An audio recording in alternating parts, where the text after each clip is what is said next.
আসসালামু আলাইকুম রহমতুল্লাহ বরকাতুহু। আমি মোহাম্মদ মামুন রশিদ। এবার আমি আর আমার আপন বড় ভাই আর আমার এক চাচতো ভাই কাইয়ুম ভাই, আমার আপন ভাই দুবাই থাকে, বিদেশ থাকে, মাঝে এবারও আইসে গেল।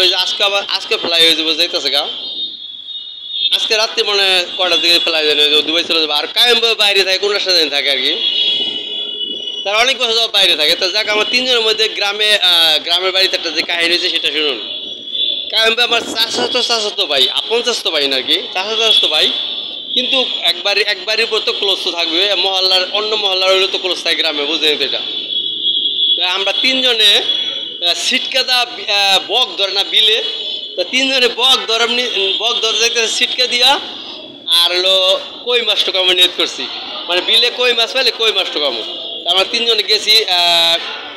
তখন ধান ক্ষেত পাড়ায় আইল পাড়ায় যেতে হয়েছে, মানে ধানের উপর পাড়া পরে আইলটা গেলে ধানের উপর, কারণ ক্ষেতের ধান তো আইলের উপর পড়ে যায়, ওরকম অবস্থা হয়েছে রাস্তা কি। তো পাড়ায় গেছি, বিলে গেছি, কই মাছ পাইছি আমরা। কই মাছ আমি আর বড় ভাই তো যেটি পামুটি, তো আমার বড় ভাইয়ের ব্যাগে রাখুম, তো কায়েমের ব্যাগে রাখবো, কারণ অন্য ফ্যামিলি যেহেতু, বুঝেন না, এটা তো কেনা বুঝে। হ্যাঁ, কই মাছ পাইতেছে, আমরা কই মাছ পাইতেছি। তো আমরা যে সিটকা পাচ্ছি ওই সিটকা বক পারে নাই। কায়েম ভাই যে সিটকা না, আমরা কই মাছটা কইতে তোর দূরে গেছি, সিটকার মধ্যে ছোটো টাকিও তো পুটি দিয়া, মানে ধরে বক ধরে সিস্টেম, যেটা সিটকার মধ্যে ধরে, যারা সিটকা দিয়া বিলে ধরবেন তারা জানেন এটা।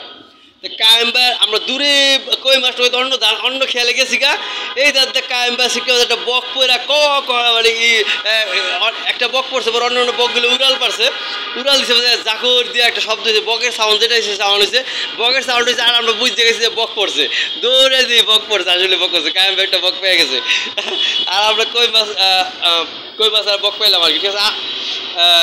শুনলেন কই মাছ আর বক মাছের কাহিনী, ঠিক আছে, বিলের ভিতরে। আল্লাহ হাফেজ, আসসালামু আলাইকুম রহমতুল্লাহ। সবাই সাবস্ক্রাইব, লাইক, কমেন্ট, শেয়ার করুন, ফাইলটা।